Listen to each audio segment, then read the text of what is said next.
花妆炉火煮茶香，苏醒至今旧时光。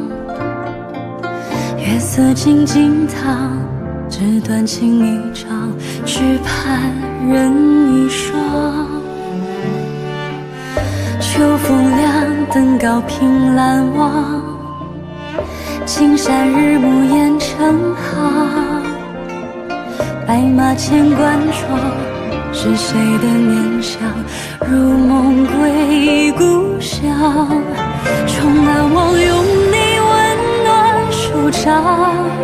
我今我去长风狂，未曾想前路漫长，情丝成双，我仍在你身旁。心滚烫似这般两相望，情深处再无需隐藏。人世间多少聚散，多少无常，携手到天荒。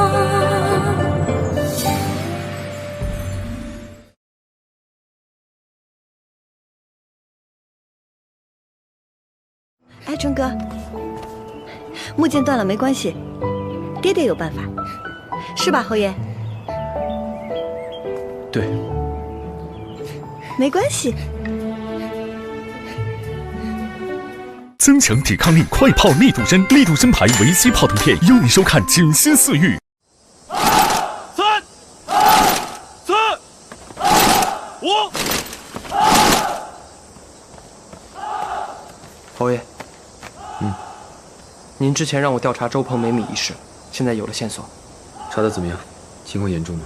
我按照您的吩咐，从米店的线索顺藤摸瓜，结果发现兵营中也出现了梅米，但好在没有周鹏那般严重。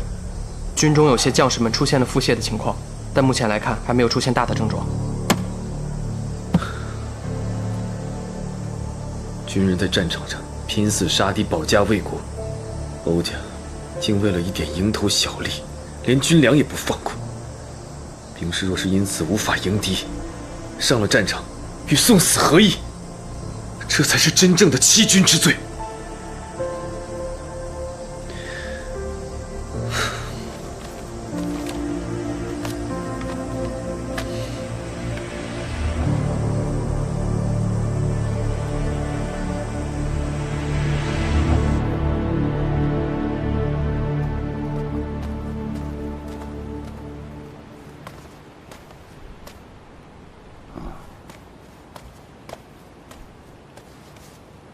冯公公，侯爷啊，听说您去了东南巡视，什么时候回京的呀？月初回来的，多谢冯公公还记挂着。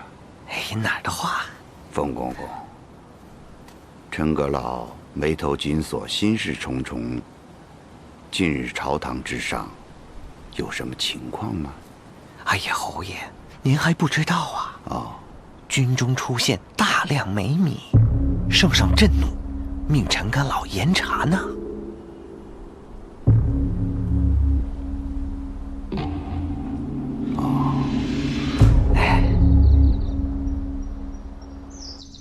父亲，户部的王子川今日突然被捕，已交由刑部审问。与我何干呢？我的欧大人，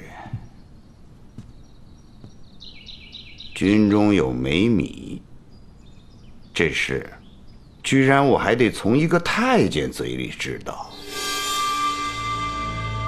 父亲恕罪，梅米的事确是孩儿的错，但孩儿绝无轻视父亲之意。孩儿所做的一切，都是为了欧家，为了父亲。你说你错在哪儿？孩儿愚钝。我告诉你，没有必杀的把握，就不要轻易出刀。你要是不把梅米卖给徐令仪，他姓徐的，怎么会顺藤摸瓜查出军中的粮食有问题？他知道了。王侍郎是我抛出去的，因为圣上下令要陈阁老彻查此事，我为了保住你，我只能舍了他。父亲息怒。父亲掌控东南军事，每月打点海禁人士，所用不菲。孩儿所做的一切，都是想替父亲分忧。混账！那户部早就是偏袒他徐令仪。我为了把王子川安插进去，你知道我付出了多大的代价？此事以后，他户部一定视我欧家为死敌呀！把笔捡起来。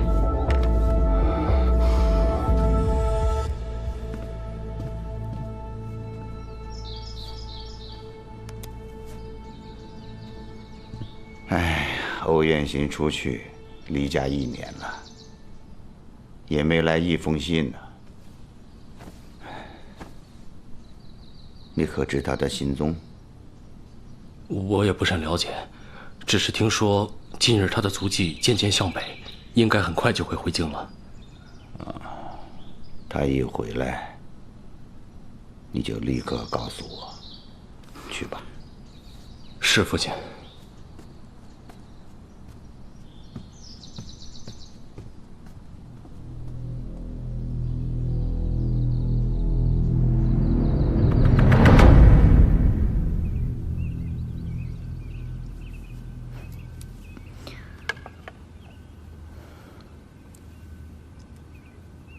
好看吗？好看。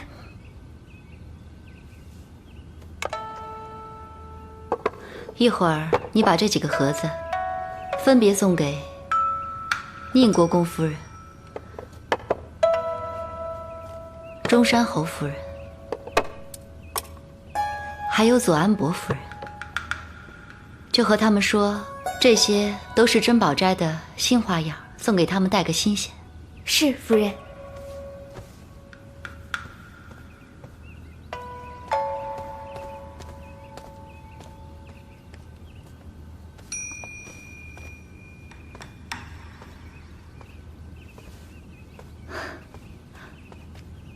夫君回来了。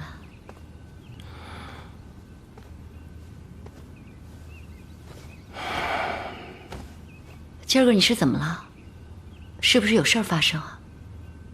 梅密的事败露了。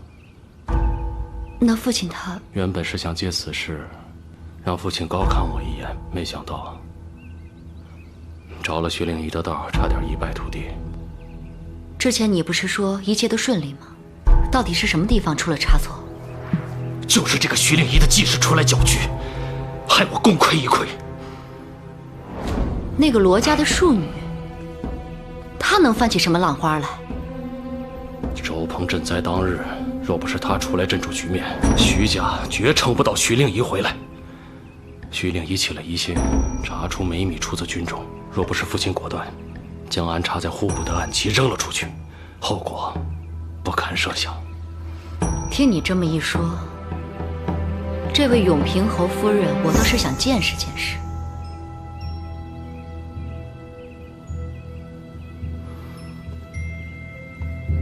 父亲又提起言行来，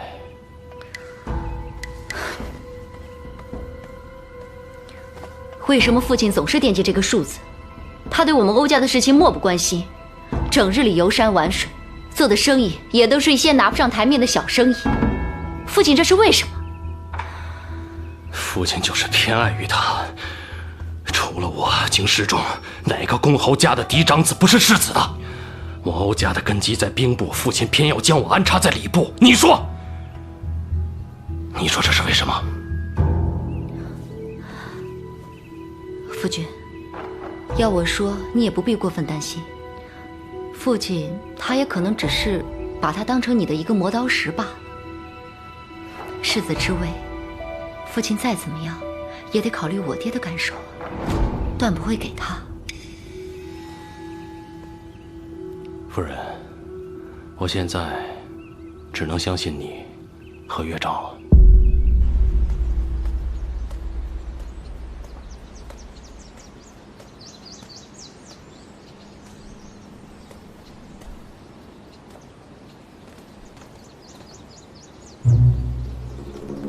侯爷，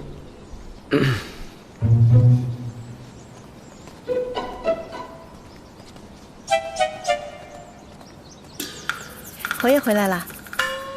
嗯。公务繁忙，侯爷还需要注意身体。嗯。那我就不打扰侯爷了。十一娘。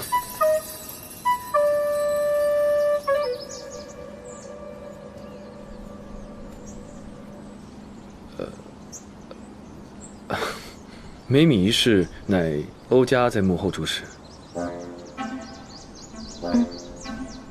对，这你知道。我们还查到，梅米出自君主，欧家竟敢贪墨军粮。圣上知道此事，非常震怒，靖远侯不得不斩除自己的党羽，才免遭责罚。那太好了，此事不仅仅是朝堂之争。往小了说，侯爷是在保护徐家一家上下的平安；往大了说，侯爷是在帮助圣上肃清朝纲。这事关乎整个社稷啊！京师灾民还没有安置妥当，难免有人趁机捣乱。你最近频繁出门，可曾有遇到什么麻烦事？我并没有遇到什么麻烦事，多谢侯爷关心。既然频繁出门，不如找配房里身手不错的万大贤跟你做护卫。万一真遇到什么紧急情况，也好保护你出去。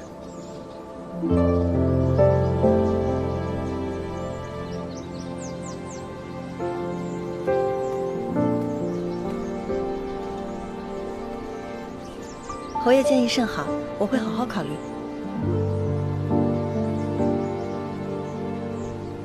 侯爷为什么会跟我说这些？难道他知道我去仙灵阁的事了？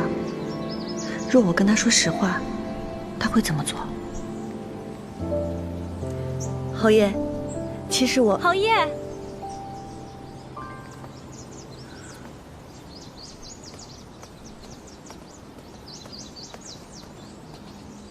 侯爷，夫人，我刚去太夫人处请完安。侯爷，莲房有话想要对侯爷说。那我先告退了，侯爷。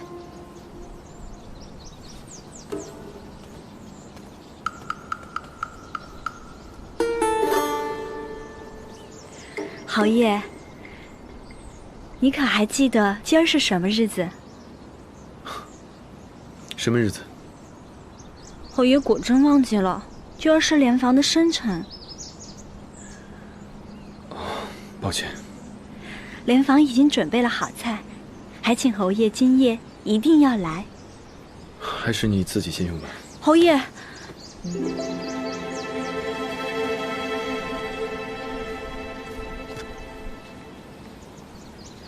侯爷，莲房嫁到徐府已经快2年了，一直都是一个人孤零零的。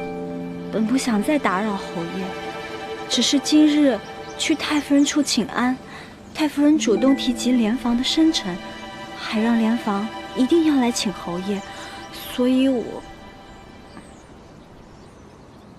你对他们来说是唯一的依靠啊，你不能永远冷着他们。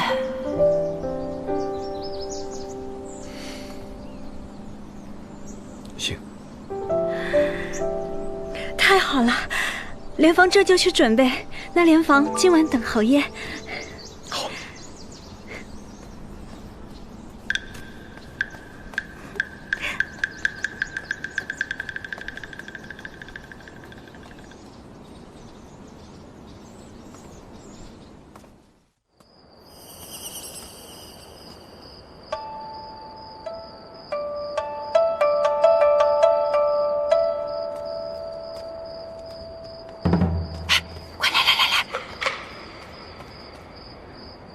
妈妈，侯爷在乔姨娘房待了半个多时辰才走。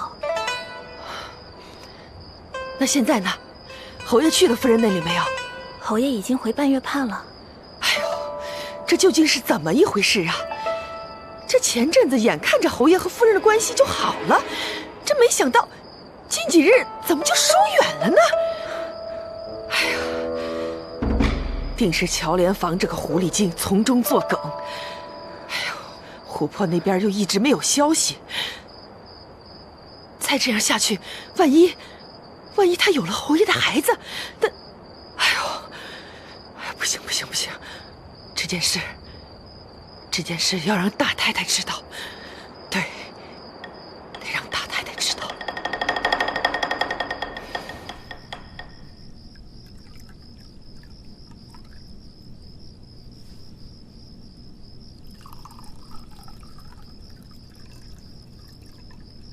今日我旁敲侧击，可夫人依然隐瞒。我并不是不明事理之人，就算他把去仙莲阁教绣活这件事坦白告诉我，我也断然不会阻止。可他为何就是不肯与我坦诚相待？侯爷，这事儿都过去多少天了，您还惦记呢？你在取笑我吗？那我可不敢。不过侯爷，如果把这事儿反过来想，也许侯爷就知道为什么夫人不告诉您了。反过来想，您为什么不愿意让夫人知道您已经知道了呢？若是只是担心夫人的想法，那您完全可以跟夫人好好聊一聊。我书读的不多，大道理不懂，但有一件事我很确信，侯爷若是想要知晓夫人的内心，就必须先打开自己的心门，否则您跟夫人之间就有一堵永远也打不破的墙了。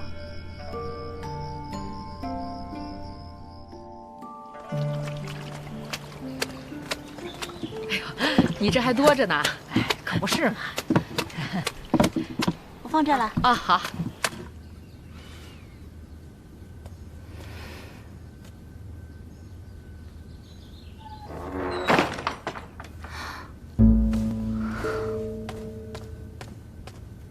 陶妈妈，你怎么来了？冬青呢？她在夫人屋里。陶妈妈是要找她。我不找她，找你。这个是大太太让我转交给你的。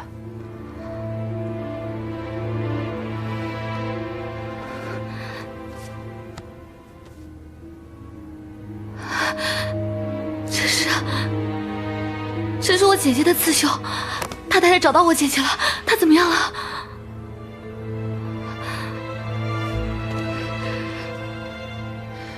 大太太让我转告你，想要见到你姐姐，就必须记住她嘱咐你的话。十一娘现在不得宠，那她身边必须得有个人帮她笼络住侯爷。大太太还想让我做什么？你这是揣着明白装糊涂啊！从一开始你就是大太太给侯爷准备的人，你不知道吗？可是这么做怎么对得起夫人？现在哪还顾得了那么多？现在最重要的是罗家的利益和你姐姐的安全，明白吗？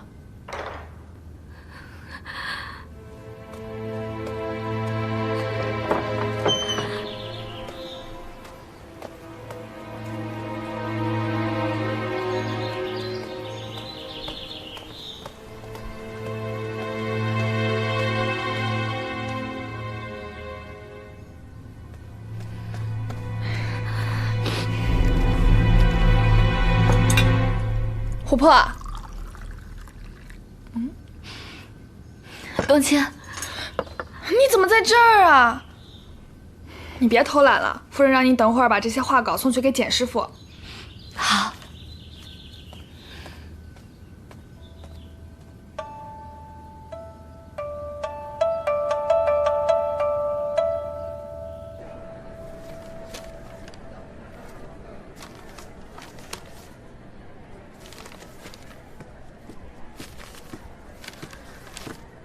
简师傅，这是夫人让我送过来的新绣样啊，请您过目。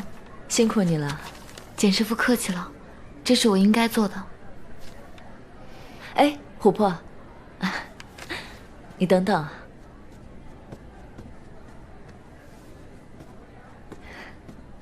给，这是打开看看。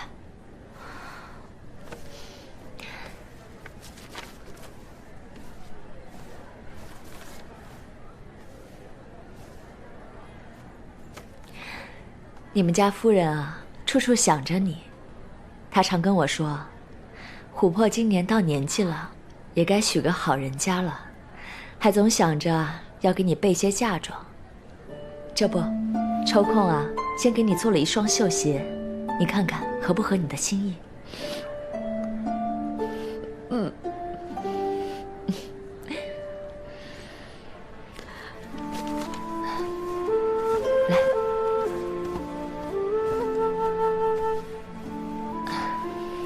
谢谢简师傅。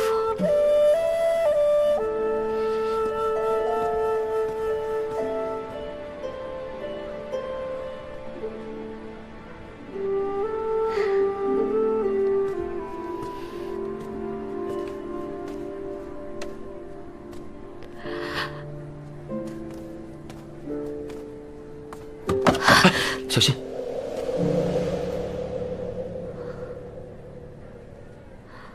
公子，琥珀姑娘，你来了，那你家小姐呢？我家小姐今日没过来。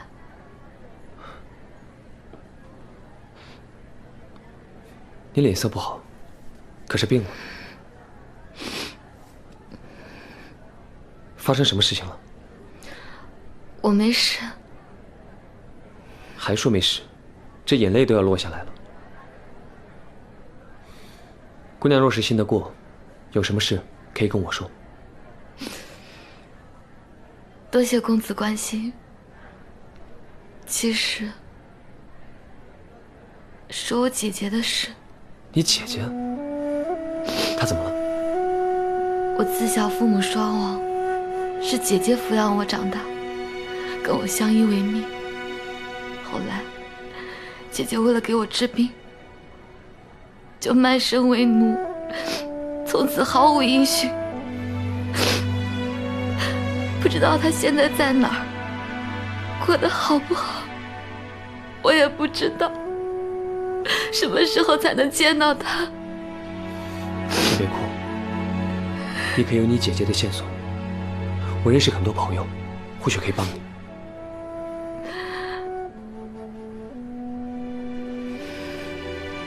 我姐姐被卖进了大户人家，或许连名字都换了，至今都毫无线索。我有时候在想，只要能让我见到姐姐，让我做什么都可以。哪怕违背我的本心，我也不会后悔。骨肉至亲，乃人之天性。我非常能理解你的心情，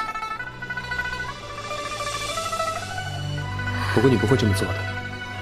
不管为了什么，你都会坚守自己的本心。公子，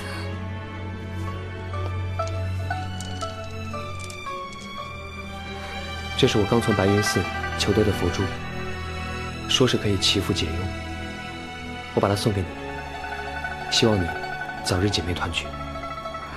公子，这么贵重的东西，我怎么收得起？这个并不贵重，就不要再乱想了。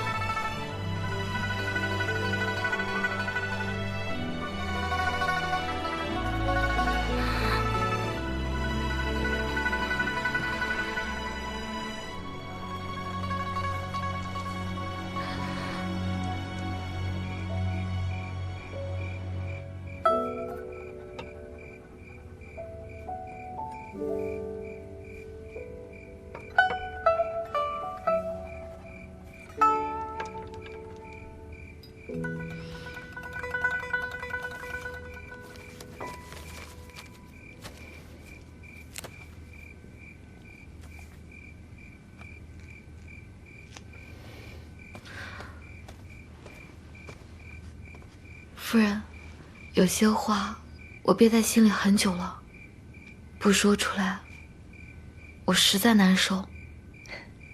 你想说什么？我记得之前大太太让我到夫人身边侍候，我还以为夫人是像二姑奶奶那样的人，可我没想到您冰雪聪明，善良大度，处处都让人敬佩。你今儿晚上说了一箩筐好话，可是要向我借银子？只是夫人，有一件事我不明白，为何你明知道我是大太太的人，却从没有防备过我？你坐。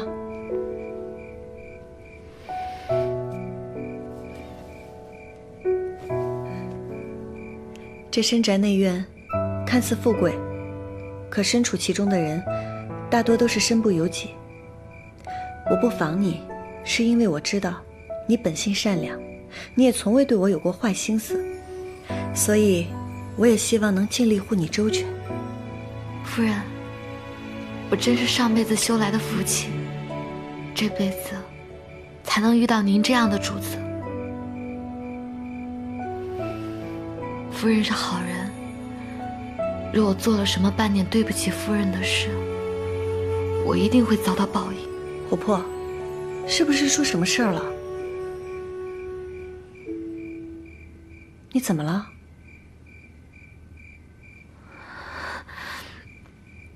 可能今日吹着了风，有些不舒服。那既然如此，明日你就不用跟我去仙灵阁了，你就在家中好好休养，莫把风寒加重了。怎么啦？没事，夫人待我如此真诚，琥珀心中感慨万千。夫人明早还要去仙灵阁，今日早些歇息，琥珀先告退了。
侯爷，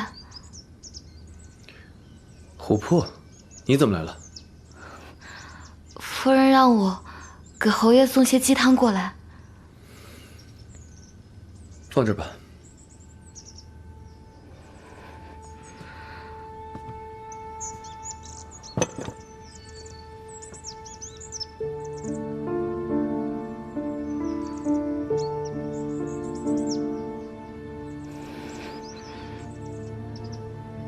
还有什么事吗？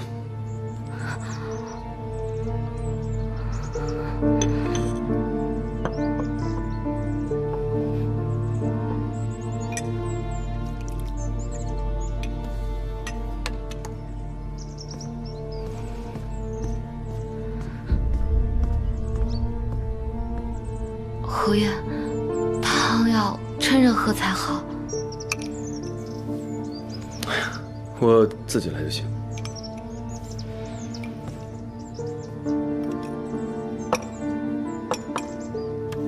侯爷，您累了吗？要不要琥珀给您揉揉肩？你真是夫人叫你送汤来的？不是，夫人并不知情，是我自己要来的。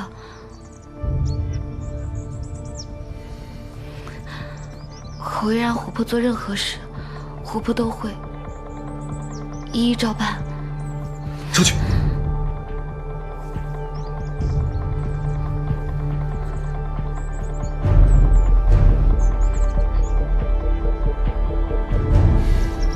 赵莹，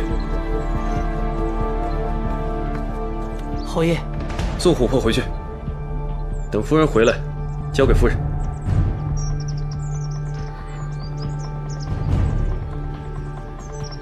琥珀，走吧。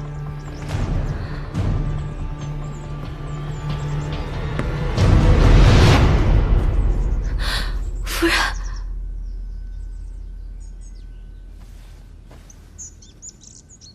怎么了？侯爷不爱喝？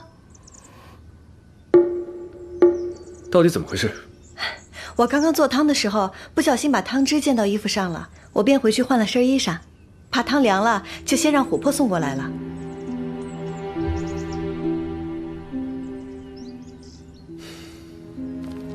这里是处理公务之地，岂能让任何人随便进出？以后你自己送过来就行。不懂规矩的人，得给我打发出去。我可离不了他，更舍不得把他打发走。你离不了他？琥珀聪明伶俐，善解人意，我什么都不用说，他便知我心思，我如何离得了他？此事是我思虑不周了。琥珀，还不给侯爷赔罪？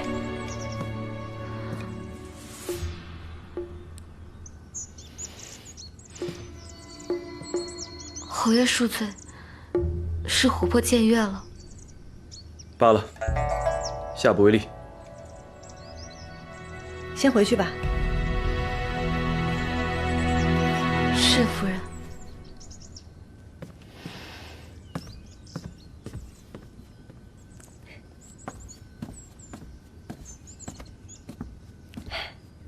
打扰侯爷公务了，侯爷尝尝这个汤。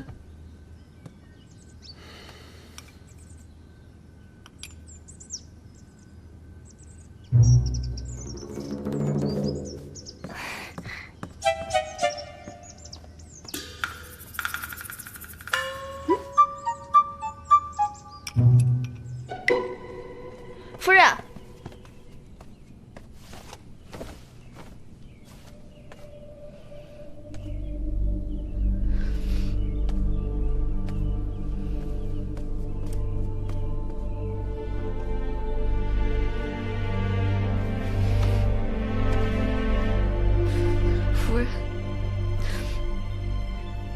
夫人怎么知道我？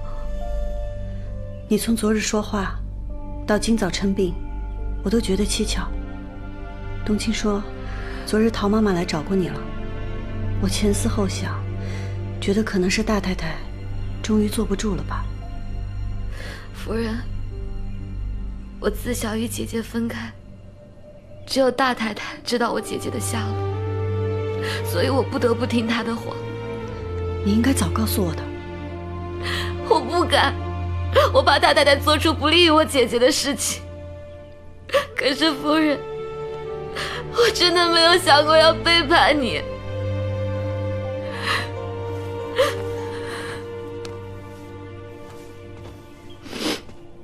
我当然知道你不是有意的。你要真心想做点什么，穿成这样可不行。你今日的衣着比平日都要朴素几分，头上更是没有什么插带，脸上也没有半分血色。还要我再继续说下去吗？夫人，若我真心勾引侯爷，无论成功与否，都会对您造成莫大的伤害。夫人待我这么好，我绝对不能这么做。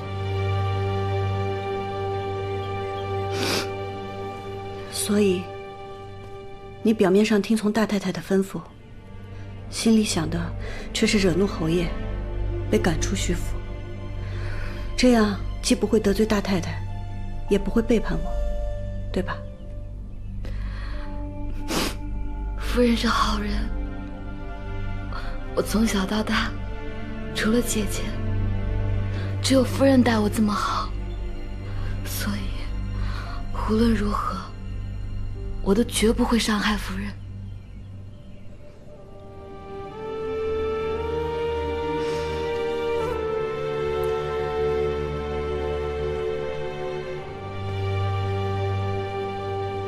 你现在有何打算？若你真想离开徐府，我可以帮你，但我还是希望你能留下来。夫人，经过这件事情，我已经明白了自己的心意。无论日后能否与姐姐重逢，我都想依从本心做事，不再被他人胁迫。我相信夫人，从今往后，琥珀也必当效忠于夫人。哎，你别动不动就跪啊！我说过了，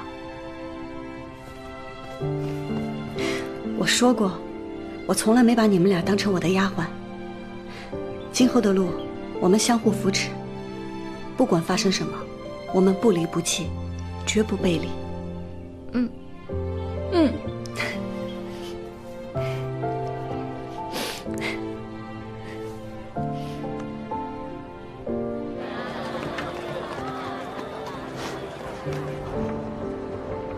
没想到琥珀竟然有那样的苦衷，之前我还一直防着他，是我误会他了。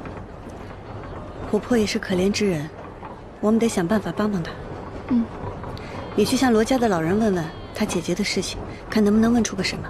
嗯，但是切记小心行事，不能让大太太知道。是夫人。不过我看咱们侯爷可真是一个坐怀不乱的真君子。我觉得呀，侯爷就是一心一意只想着夫人你。你这丫头怎么什么都能扯到侯爷？我说的又没错。之前我也以为侯爷是一个色欲熏心的人，所以才会跟乔姨娘有私情。但是我们进徐府这么久了，别说乔姨娘了，就连文姨娘和秦姨娘那儿，侯爷也很少去。如此看来，侯爷是不是有点无情啊？你别瞎说。侯爷这人虽然性情冷淡，但绝非无情之人。他只是不喜欢内院争斗罢了。哦，依我看呀，夫人你好像比所有人都要更懂侯爷一些。他若对我以诚相待，我自当会以真心。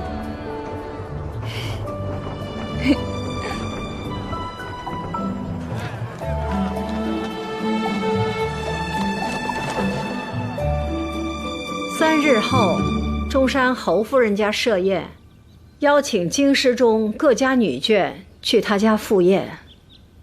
到时候呢，11娘，你和我一同去，也好向其他各府正式介绍你。是。杜妈妈，哎，这是那日参加宴会的女眷们的名册，拿去背熟了它。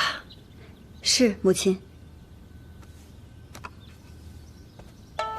你是第一次以徐家主母的身份参加这样的场合，切记不要失礼。那些夫人们的眼睛最是毒辣。是，母亲，回去我一定好好准备。那就回去准备准备吧，都回吧。是。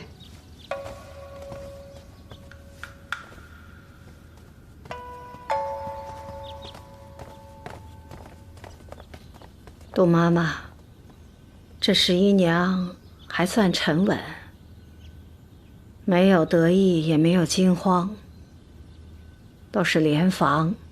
今日让我有些失望了。太夫人，您先别急着下结论，咱们呀，再观察观察。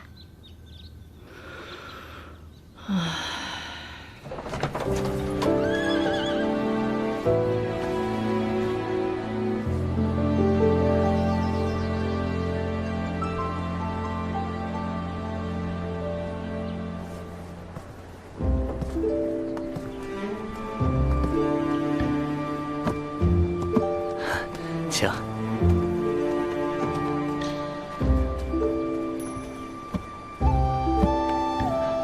太夫人来了，请。徐太夫人，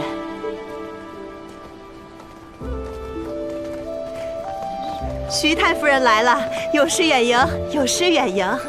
唐夫人，之前你见过的，这是我家四儿媳。十一娘见过唐夫人。四夫人好，赶紧进屋吧，都是些相熟的老姐妹。走。哎呦，是徐太夫人来了。太君，各位夫人好，我给大家引荐一下，这是我家四儿媳。哎呦，许久未见，这儿媳妇是越发的明艳动人了。看来还是你们徐家养人呐。都是母亲心疼我，事事躬身力行，帮我排忧解难，我才得以如此恣意。郑太君依旧如此风采不减，我看还是国公府更养人才是。没错，我说呢，这我家老太太呀，是一天比一天俊俏。原来如此啊！哎呦，你们是在打趣我老太太是吧？啊，行了行了，进屋坐吧。来，走走走，请请。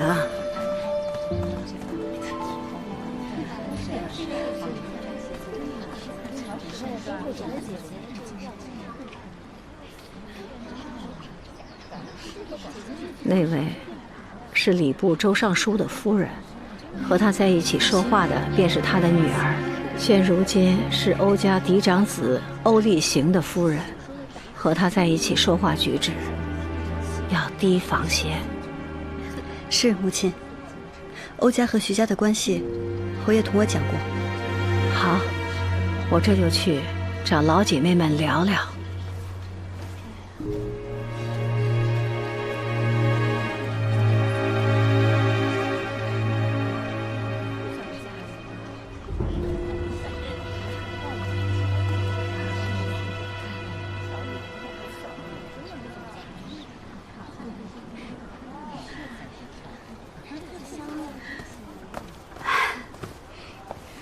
我还说是哪家的小姐这般名丽动人，原来是欧少夫人呢。是啊，您今日的装扮真是惊艳，让人忍不住就想多看两眼。谢谢姐姐们的夸奖。好久没见啊！夫人好久没见。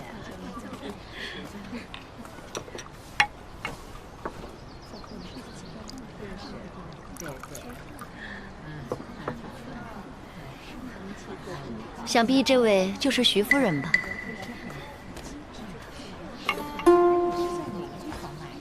欧少夫人，早就听闻徐夫人蕙质兰心，治家有道，把徐家上下打理得井井有条，我还真是佩服。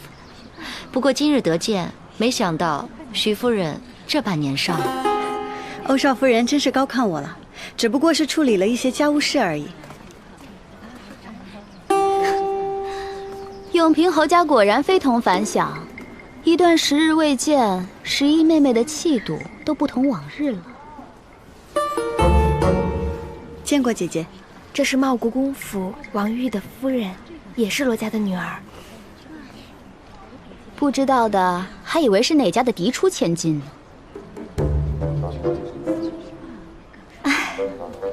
这花开得好极了，听闻欧少夫人乃风雅之人，对花草颇有研究，不知可否指点一二？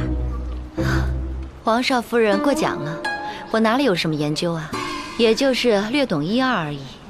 拿这株来说吧，花体朱红，层层叠叠，这株便是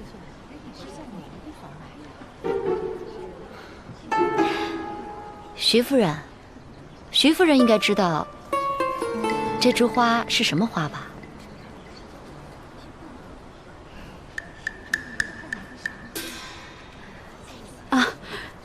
样的颜色本就稀有。这位姐姐，你是不是认为你知道的要比永平侯夫人知道的更多些呢？太夫人，不然我们……欧少夫人这话就恕我不能苟同了。人有所长，亦有所短，谁又能万物皆知呢？一盆花而已，识得又如何？不识又如何？难道识得便能高人一等？看来，就算是当上了永平侯夫人，也掩盖不住往日的粗鄙浅薄。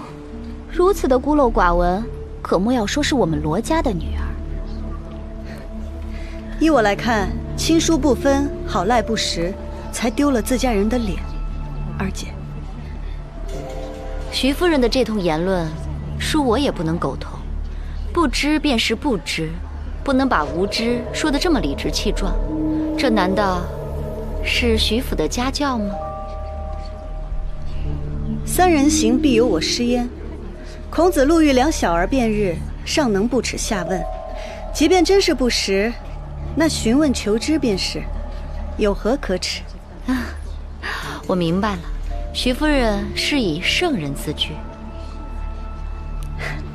欧少夫人这般断章取义的本事，十一娘自愧不如了。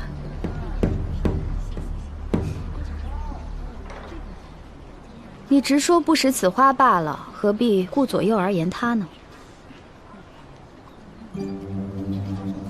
春说桃李艳，风见蕙兰香。这红色玉身，蕙兰誉为珍贵。这朱红颜色虽稀有，但也并非高门贵胄独有，商贾之家也能见到。赏玩之物而已，识得又能如何呢？商贾之家，你怎么可以拿商贾之家跟我们相提并论呢？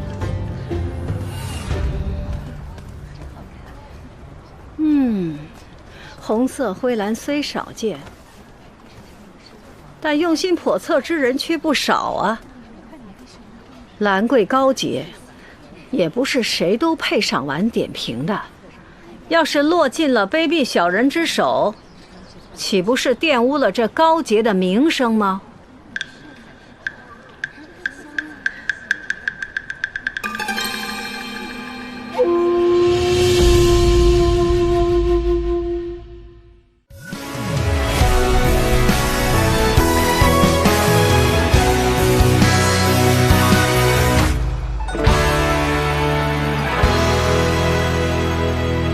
字颜亮如墨，谁提笔画寂寞？这一生花边漂泊，唯有相思难临摹。山城等雨落，我等你回忆中经过，看天色比你脸色更落寞。风起又要烛火，岁月冷一闪躲，看命运一路曲折而缘分始终不说，心事眼沉默，却画不出你的轮廓，这纸墨要怎么写进你我？谁提笔又因思念平地起风波？谁来过又惹往事在心里颠簸？